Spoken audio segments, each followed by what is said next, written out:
So these numbers are dollar values of how much our portfolio could change in certain conditions.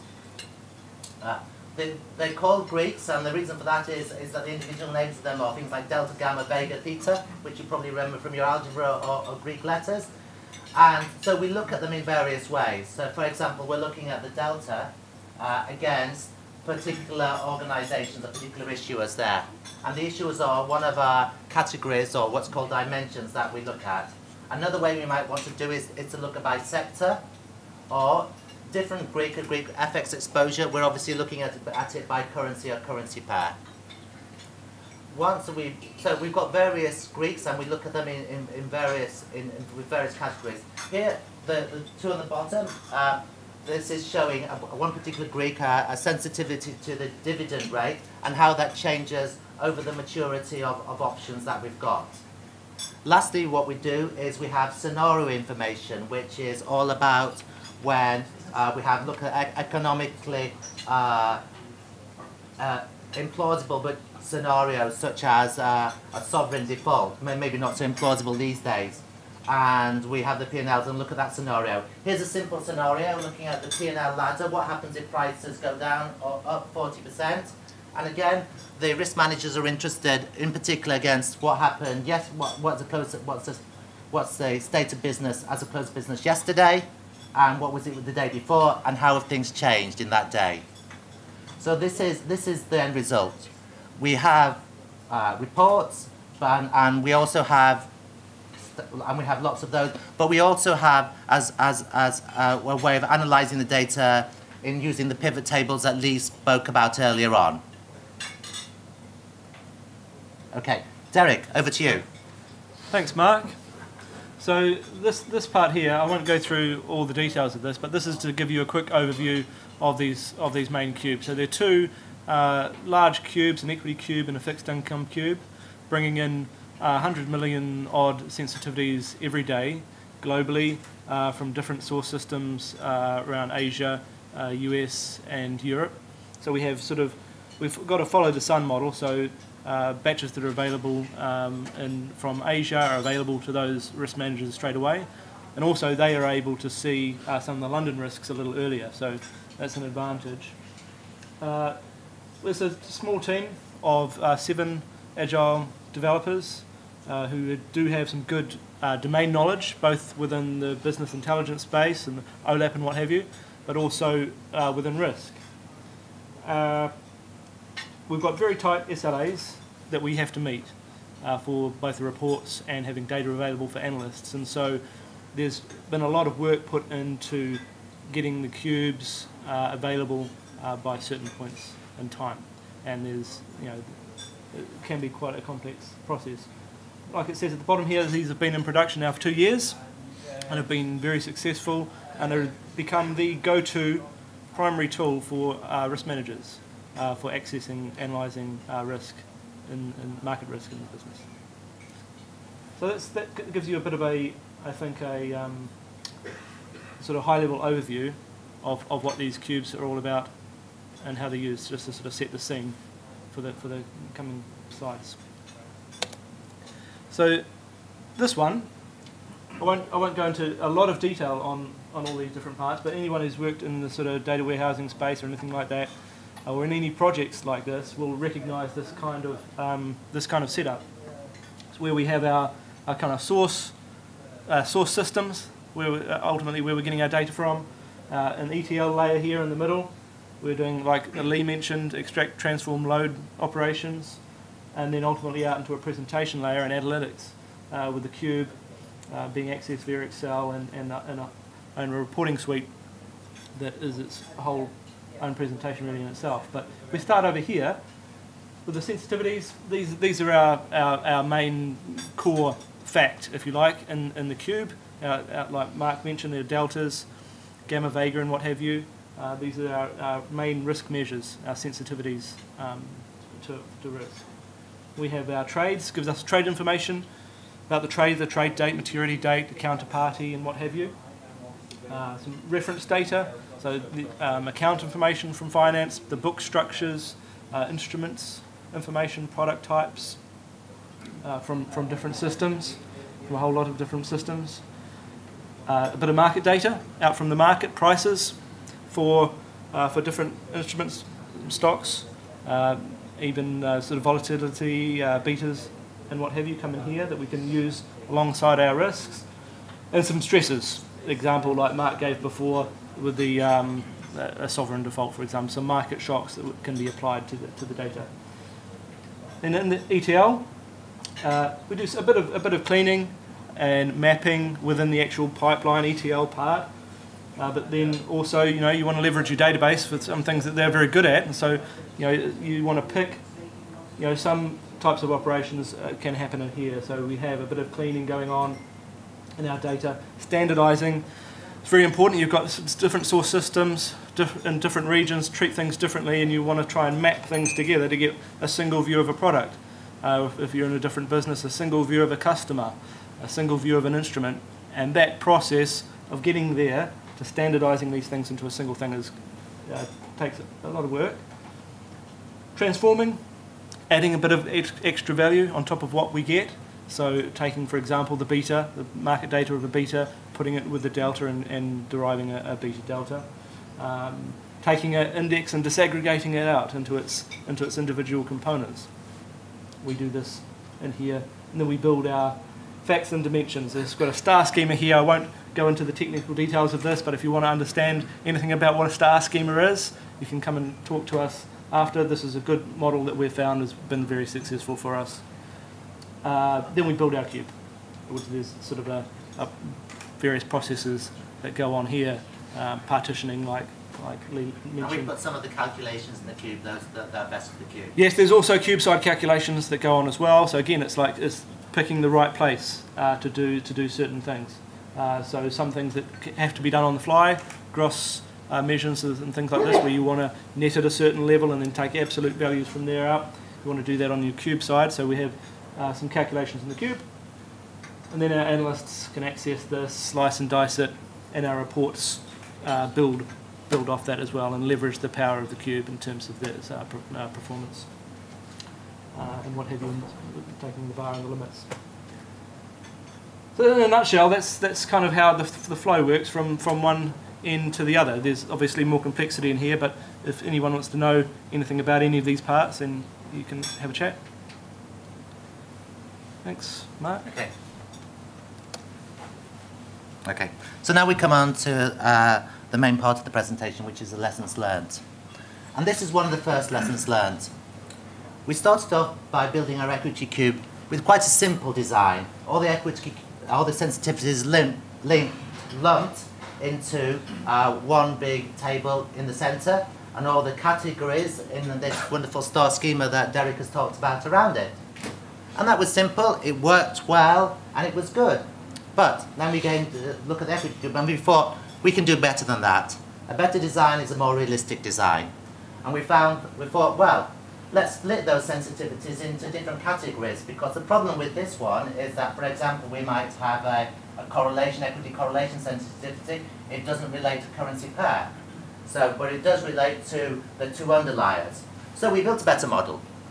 And we thought, great. But what transpired was that over time, that model actually wasn't the better model, even though it was a more realistic model. And so we decided that we needed to change it back, the equity cube, to the fixed income cube model.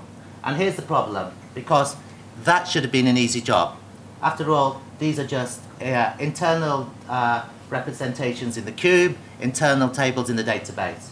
So why couldn't we do it? And the reason was that by the time we'd had that equity cube and this model out, risk managers had built hundreds of pivot tables on the top of it, and it would have been impossible to change that model without breaking their pivot tables, which they didn't want to do. So our lesson from that is spend a bit more time up front, getting the design right, and this model of a simpler design has proved itself time and time again. It may be simple, but it's more flexible. We can add new stuff to it without making changes. So that was our first lesson. Derek, yours. Thanks, Mark. So this is quite an important one, and Lee did mention this as well, and it's data quality. And really, as far as I can see, as long as you've got data, you're going to end up having some data quality issues that you're going to have to deal with. Even with your golden sources, sometimes your data is not going to be golden, even in there. So there's always going to be this list of these kinds of issues really with your data, and you have to work out ways of how you're going to handle it. And it's going to take a bit of work sometimes. So here's some example problems. I won't go through all of them, maybe just a couple. So this one here, missing books in the official hierarchy. So we have a system that gives us our book structure. Every night it says this is what the current book structure is. But from one of the trading systems, we have trades against the book that we don't see in that structure. But they're real trades. They're carrying risk. So what do we do with them? We don't know where they sit. And so this is something that you have to find a solution for. Our solution, we were lucky then that system actually gave us more information about the book, so we could actually take the book, temporarily put it in the right place, flag up back to everyone that this is what we've done, and that the official source for books needs to kind of fix this. But we don't lose any risks, so so nothing gets missed out, and to the best of our ability we place it where it should be. The other one, out-of-date ratings, conflicting values between systems, failed valuations. This is where, say, your trading system has, for whatever reason, in our case, our source systems generate our risks and we consume them from the source, but they fail to give us a risk. They fail to value the trade. Now, this doesn't mean that the trade carries no risk. It just means that the system has given us a NaN value or some illegible value for it. So our best approximation for that is to take our last best known value. So again, instead of saying, well, one of the options is 0, we'll roll the previous value, again, flag up to make it very transparent in the cube and to everybody that this is what has happened, go and send it back to the source system to make sure they get fixed. But in the interim, what we can do straight away is at least give a best approximation of the risk. And this is a kind of data quality, just a few of the kinds of things that you find you will have to have some kind of way of dealing with it.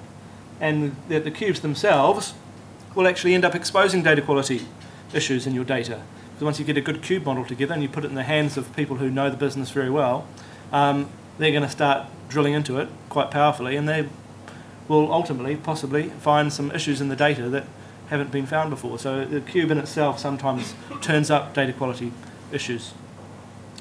And then, of course, down the bottom here, the long-term objective, of course, is to fix any issues from the source, but like you probably know, that's not going to happen straight away with some of these big systems. It's going to happen sort of further down the line, so you've got to manage it as best you can. Thanks, Mark. Thanks, Derek. We have this wonderful term called business as usual for all the ongoing development that we do. And it certainly isn't that, because we are developing and providing functionality at as fast rate now as we did when the original version of the cube was built. And we never really know what the risk managers are going to ask for. The constant is that we have changing business priorities, changing requirements. And so how do we cope with that? And there's a few ways that we cope with that. Some of them technical, some of them organizational. The first one, as we've discussed, is our technical design that is a flexible design. We should also talk about the way we do it organizationally. So, for example, we have a small team, and we have some of the team members actually sit with the risk managers, so they have a good idea of what's going on. We always have weekly meetings with the risk managers at the very least. Everybody in the team knows at least the basics of risk management. So there's none of this of handing over to maybe a developer in somewhere else who hasn't got a clue. So everybody's got some experience of risk management, and that we consider very important. The risk managers are very unusual users in the sense that they can probably code better than we can. They're very numerate, they're very quantitative. So they take an inordinate amount of interest in the design of the cube and all the technical details. And that's very good to be able to explain and discuss these issues with them. As I say, we have We look forward only about 2 to 3 months. We have a kind of rolling schedule. We have releases typically every fortnight or so, and by having small and frequent releases, then we can obviously get the functionality as quickly as possible to the users as quickly as possible, and that reduces the risk. Okay. One last thing to look at is, again, it comes back to not knowing what the users want, and also an advantage of cubes is that we noticed once that our cubes were actually getting quite slow and users were complaining they weren't performing. And we looked then why that was. And it was because the risk managers were actually using the different categories and different dimensions and using the pivot table in a different way to analyze their data to what we had expected and tuned for. So that shows that kind of once you give risk managers these data, they look at it in a very individual way that you can't anticipate up front. So the issue for that is what we looked at what they actually did use, and we tuned our systems accordingly. Another thing that we've learned is that we often have to get in a requirement very quickly. For example, we might have a better way of calculating a particular sensitivity, which gives us a slightly more accurate value than the way that the source systems are doing so. And that needs to be in quickly. So this is a 4-stage process, and what's interesting is that we work backwards. First of all, the risk manager themselves, because they're such good Excel hacks, will do something in an Excel spreadsheet for the report that'll get it in, if it needs to be in fast, within a day. The next thing is that you saw the anatomy diagram, is that the people who are building the reports, Kalpana and Jared and so on, will get that piece of functionality into their reports, into the code that builds the reports. And that's great because it means that the reports are now correct. All the reports are now correct, but they disagree with what's in the cube because the cube is, the pivot tables are still looking at the cube. So the next thing is to put that logic in the cube. Take it out of the reports, put it in the cube. And because that we have this fortnightly cycle of releases, we can do that quite quickly.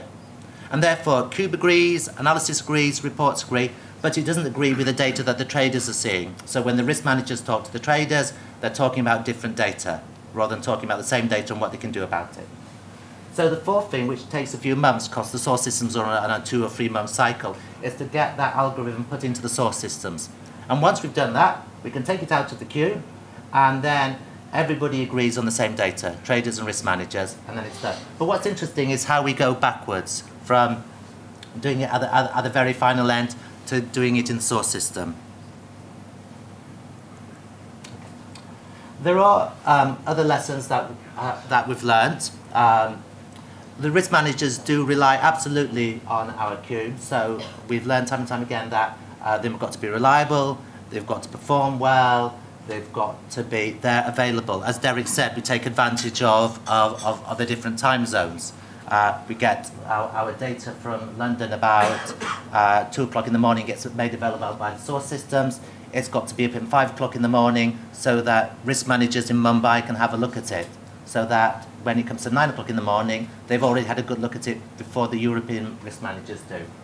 So SLAs are essential in keeping to them. That means that we are not yet approached the nirvana that CubeLogic have of doing real-time cubes. But it means that we can refresh our cubes very quickly so that when, as does happen, a source system comes in very late, our cubes can be available 10 minutes later rather than 1 hour later. One thing to reiterate Lee's point is that we have used the Microsoft BI stack all the way through. And for ETL, for SQL, for building the cube, for building the reports, for distributing the reports in SharePoint. And we've had absolutely no problems with that. We've never had to spend any time worrying about integration between the different elements of the stack, and that's been great. We've seen other projects where they do buy the best of breed from different suppliers, and while those might be the best cube or the best database, they spend a lot of time integrating that and doing this middleware. We haven't had that problem. We've been able to spend our time building functionality rather than building middleware. As Derek has said, and Lee has said as well, the design of the database is absolutely essential for performance, and you can't omit to do all that technical nitty-gritty work that's absolutely necessary to get them to perform. Cubes are doing an amazing job, and when you see a number in that report, it might be the synthesis of thousands or even tens of thousands of numbers, and you can look at the pivot table in real time, speed of thought, and that there has to be some good technical design to make that possible. There are lots of challenges that we haven't discussed today, and Derek, we'll just go these briefly because I know that we're over time. Yep. Yeah, so these are all the kinds of things that you need to think about, but we won't have time to go into any detail today. But if anyone's interested in any of these kinds of things, you can have a chat with us afterwards. The whole, like we say here, presentation in its own right, that reporting aspect at the end, the CAN distributed reports, there's a lot of work that goes into that, and it needs to be owned by a team. Real-time adjustments, we are doing that in one of our cubes, bringing in real-time adjustments onto the data and using proactive caching. It's an interesting area of the cubes. Your measures don't need to just add up. They can have different types of aggregation. You can put different types of calculation in your cube to deal with certain business problems. Standardization is a big piece of work. Having different grains within your cube. Okay, if you can have a level of granularity at different ways with market data and sensitivity data. This performance aspect here is really key, and we've all sort of spoken about it in terms of getting your model right, getting all of those things working really well, and spending that time on that makes a huge difference. And whether to say just have a single cube that tries to be everything to everybody, which sometimes doesn't sort of come off, or having targeted cubes that are tailored for specific areas of your business, or both, are things that you want to think about in your design. Yeah, so these are extra challenges. Okay. So, what do we conclude from that? Well, Derek and I have talked about this, and we've come to different opinions. I'm of the opinion that cubes should be fired from market risk, and so, for example, I've looked, and we've talked about cubes are good for the big picture and for drilling down, but often risk managers want to do forensic detail of a few trades in absolute detail. And Derek, cubes are not good for that sort of thing, are they? Traditionally, but you can get to detail in your cube, and we do. You can drill right down to the level. You lose a bit of performance on your aggregation, but you can also drill through to underlying low-level detailed data, or you can drill across to a breakout report or something like that, be a report action. So it's not a problem anymore for cubes. But surely, Derek, I mean, cubes means pivot tables, and pivot tables are sometimes quite clumsy, and not everybody wants to use pivot tables. Not everybody wants to work in Excel. I disagree, Mark. I think that really people do like to work in Excel, or the people that we work with do. That's their go-to place, their happy place. And pivot tables are actually very intuitive. If you know your business and your model is designed well, you don't need to understand all the joins and sequences or any kind of query language. You can just drag and drop, look at the data however you want. But then I would say perhaps that when you've got a cube, you haven't got the full product, because then you've got your IT department to build a user interface so that people can look at it and access it. Yeah. Again, I disagree with you on that one, Mark. You've been very argumentative today, Derek. Building a user interface can often end up constraining the system by the decisions made by the developers to say this is what we think people are going to want to do, then changing that is a nightmare. And you've got Excel, which can be a great user interface for a cubes, or plenty of third-party products you can just buy off the shelf to access a little bit more functionality. But okay.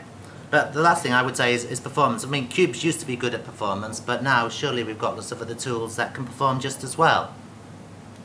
Yeah, no, I would say on this one, Mark, that the performance on the cubes is still really excellent. As far as in memory goes, you've got to remember a lot of the cube queries are actually happening in memory on the server and cache, and can be extremely fast even compared to some new completely in-memory products, is what we've found. Okay, so as you can see, Derek and I just can't agree on this, so we need your help here. So you can either, I want you to look at your card, and if you agree with me that the disadvantages outweigh the performance, then please put up fired. And if you agree with Derek that cubes are actually a good thing for risk management, then please put up hired. So we see. Yes. Great. Thank you. I think the hides have it. I've lost the argument. Thank you again. Thank you.